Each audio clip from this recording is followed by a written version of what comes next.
Up on the bridge I started talking to Sun. Kinda crushing it today, aren't we? He winked and said, not bad for a Wednesday. Saying Wednesday like it was spelled. I saw Jilly roll her eyes in the background because that type of thing really annoyed her. We were all waving around our signs and shouting out hardcore now. But suddenly my voice got so coarse and I started getting really paranoid. About that maybe I had asparagus cancer. I got thinking a little too hard about it and was just standing there with the sign held up.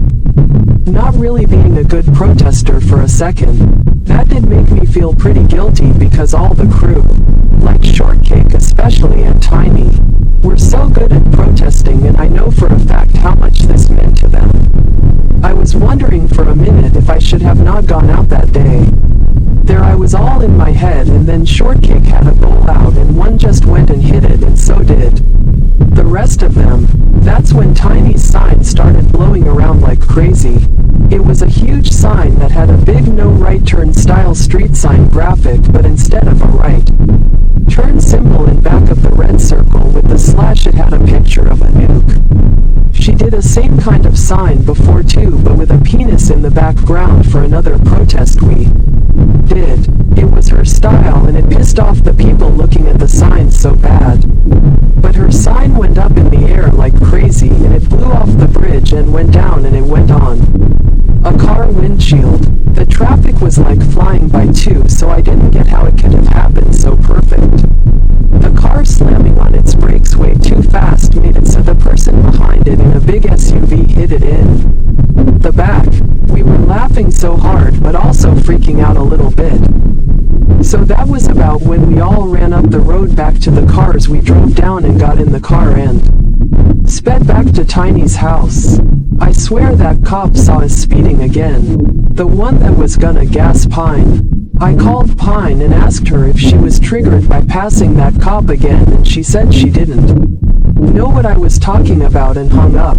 When we got back to Tiny's house, Pine was like, "What did you just call me about?" And I had to say, "That cop that we passed earlier, you said you were afraid he was gonna beat you up." We passed his pig mobile altogether when we were driving up here. And Pine said, "I don't know what you talking about. We are all high as shit," and I just let it go. Then Pine said, "Why are you so obsessed with the cops? You are always trying to talk to me about the cops. That's racist." And I said, "Are you serious? Pine, I am your best friend. I would do anything for you. I am not racist." And she said, "What the fuck? Ever don't talk to me right now. Talk about getting me stressed out." Now I was thinking about how much my voice was still raspy and hurt a little. Tiny started blasting off music on her 1080p surround sound. She was playing sad boy rap. Great, I was thinking, now I will have to shout too. So I said to Pine, "I didn't mean to make you mad. We are having a fun day, come on." And she said, "Are you still talking to me?" And she actually shoved me like really hard. Jilly's jaw dropped so bad from across the room. She was smoking by the kitchen window, and she gave me big eyes. I was really stressed cause I thought that we were all supposed to be super good friends, and what Pine is saying to me was not chill at all. Tiny was Latina and she thought it was crazy. Even though I look white and I am Jewish and Chinese. The fact that Tiny was Latina and she thought it was crazy that Pine was treating me like that made me feel like I was in the right. Tiny and I were doing eyes at each other, so we went into her room and shut the door. Everyone else was vibing and smoking in the room, but I know for a fact that they all saw us go into Tiny's room, and that must have made Mort and Shortcake so mad. Mort says he is Tiny's Jewish American prince, and now that I am here he must have felt so replaced. But we just went in no problem and they all stayed out there shocked. Tiny said, "Let's get out of here," and she laughed and stuck her tongue out and we were jumping out her window in no time. Her doggy was outside, and on our way out of the doggo fancy she dumped a bunch of food into its bowl. It was jumping around and so happy to see her. It was a pit bull, but it was actually nice and loved Tiny so much. And that's when I saw out on the sidewalk That same bastard cop was pacing around and sneaking words into his stupid walkie-talkie.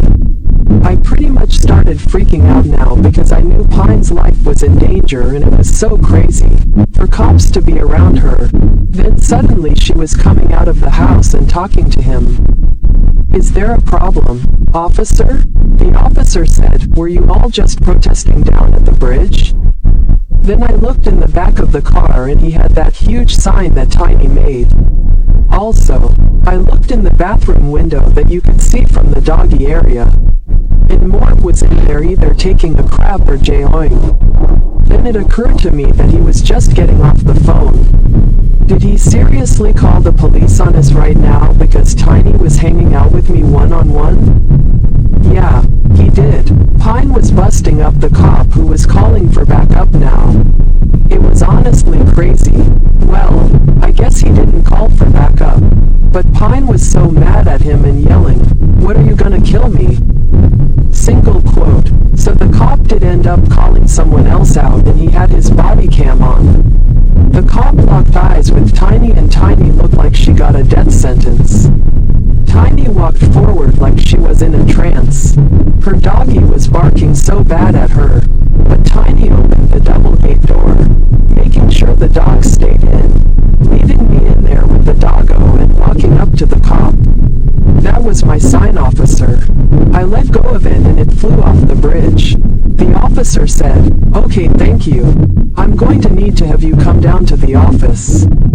Then Tiny got in the car super silently and they drove away. Pine looked at me and started crying. I looked back at the house and saw everyone piled up in the door staring out looking so afraid. Then I locked eyes with Mort and he knew I knew that he set us up. How did he not know that he was gonna get Tiny killed?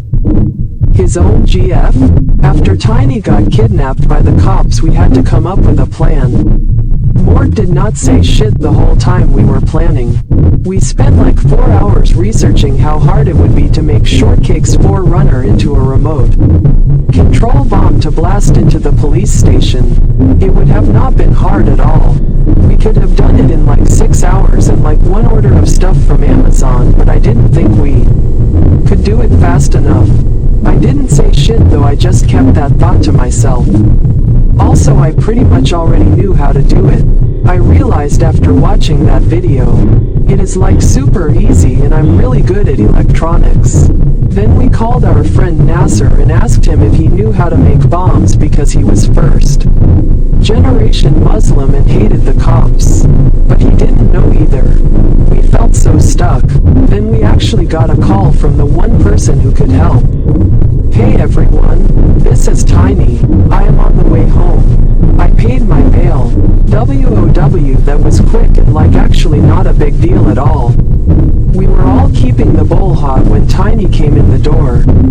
I blasted out of my mouth, "Mort fucking